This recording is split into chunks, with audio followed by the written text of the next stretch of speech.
Hey everyone, this is Tim from Your Six Studios. Today in the studio, I'm going to show you how to update your PlayStation 5 system software with a USB stick by downloading it on your computer. So if you don't have access to the internet on your PlayStation 5, this is an easy go around. Now, the first thing you want to do is open up File Explorer and locate your USB device on the left side. So I'm going to scroll on down and then go to this PC. And I know that my drive is the G drive right here. So I'm going to double click into here, and you can see I already have a PS4 folder. So I want to format this to FAT32 or exFAT. So let's right click onto my drive and make sure you have the correct drive. You don't want to delete your hard drive by accident. So let's go to format now. Then under here, let's go to the file system and make sure it's not NTFS. It's got to be FAT32 or exFAT. Otherwise, your PlayStation 5 won't recognize it. So let's go to start, and this is going to delete all the data off your USB drive. Okay, it is now formatted. So let's click into the drive now, right click, and go to new folder. And name this PS5, all capitals. Click into here now, right click, and go to new, go to folder, and type in update, all capitals. Then we can click into here, and we're going to put the update file in here. Now let's go over to a web browser and go to playstation.com, press enter, and load the web page. Then go to support, go to hardware. Under here, let's go to consoles and select the PlayStation 5.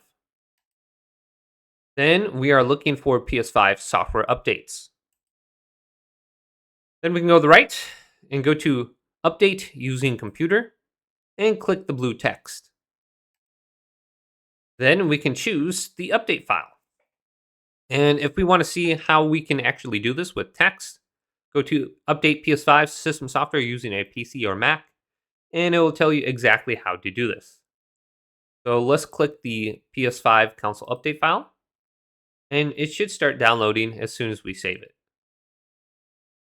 Now, if you download this multiple times, make sure you are deleting the number after the update. Otherwise, it won't be recognized by your PlayStation. And I'll show you what I mean by that when this finishes. So you can see under here, I have PS5 update. That's fine. But for example, for the PlayStation 4, I have this number afterwards.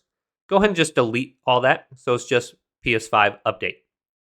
Now let's go to my download. It's 1.2 gigabytes. Go to show in folder.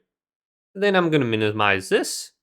And here it is, PS5 update.pup. It's got to be exactly like that. And I'm going to drag it over here.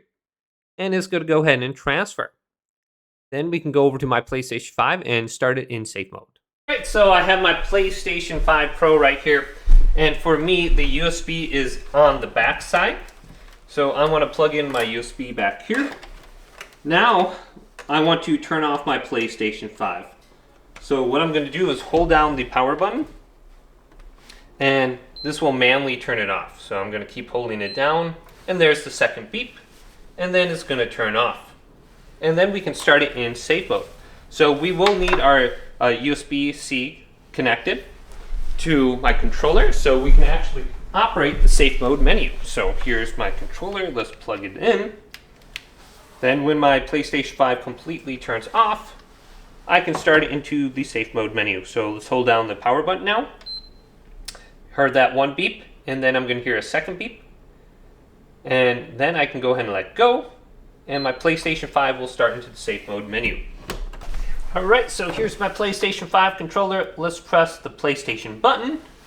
Then go on down to where it says option number 4, update system software. Select this. And then option number 1, update from USB drive. And then we can go over to OK. Now, if it doesn't pop up under here, try backing out and going back into the menu, or try a different USB area on your PlayStation 5, and just make sure all the file names are correct in your folders. Now, if you still can't find it after going back into the option a few times, try a different USB device. So this one apparently wasn't working, and I reformatted it, transfer all the files to a different one, and it seems like it's coming up now. So let's go to update, select this, and it's going to copy everything over. And you can see it's going to go relatively quick, only going to take like 10 to 15 seconds. And then your PlayStation 5 is going to restart multiple times, and then it's going to start up like it normally would. And now it's installing the software update, and it's going relatively quick. So from now on, you should be good to go. Hopefully this video did indeed help you out. If it did, leave it a big thumbs up, and subscribe to my channel down below for more checkout videos coming up next on Your Sick Studios.